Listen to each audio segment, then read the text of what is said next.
Last video में हमने देखा था कि डेटा टाइप्स क्या होती हैं पाइथन में, हमने डेटा टाइप्स का रिव्यू देखा था।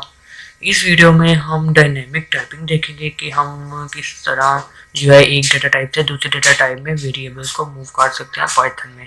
तो चलिए आज की वीडियो स्टार्ट करते हैं। Python is highly flexible about reassigning variables to different types। ठीक है, Python इसमें बहुत ही फ्लेक्सिबल है एक डेटा टाइप से दूसरे डेटा टाइप में जाने के लिए, मतलब इसमें कोई इतनी ज़्यादा रिस्ट्रिक्शन नहीं है।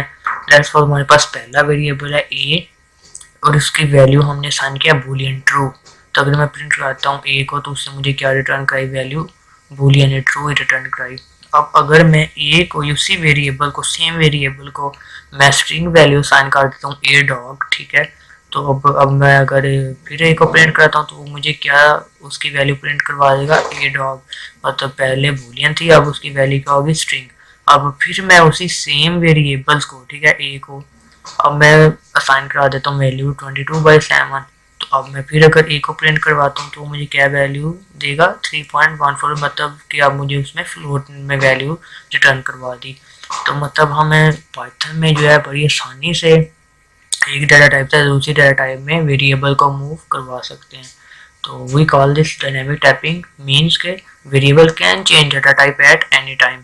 ठीक है, मतलब अगर आपने दूसरी वैल्यू दूसरी लैंग्वेज में आपने देखा होगा C++ में, सी में, ठीक है, उसमें ऐसा नहीं होता कि आप एक डाटा टाइप से दूसरे डाटा टाइप में इतनी आसानी से मूव कर सकें। या आपने अगर एक वैल्यू साइन कर दिया, अगर आप फिर उसे इस तरह सी वैल्यू या डाटा टाइप चेंज करेंगे तो वो आपको एरर प्रोवाइड कर देता है। तो इसकी हम प्रैक्टिस करते हैं कंसोल पर भी जाके। ठीक है, कंसोल हमने ऑन किया, ओपन किया टर्मिनल विंडोज पावर शेल पर।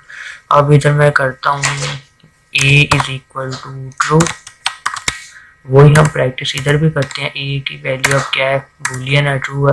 अब मैं a कर देता हूँ a डॉग, ठीक है। अब a की वैल्यू क्या हो जाएगी, a डॉग। अब अगर मैं फिर a को कर देता हूँ 22/7 तो उसने मुझे क्या रिटर्न करा दिया, a की वैल्यू 3.1425। तो मतलब उसने फ्लोट रिटर्न करा दिया।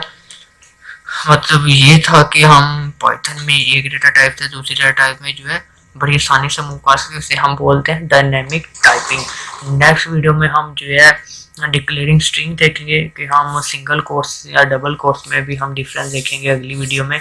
ठीक है, उसके बाद फिर हम एक माइलेज कन्वर्टर बनाएंगे जो जो हमने पढ़ लिया है।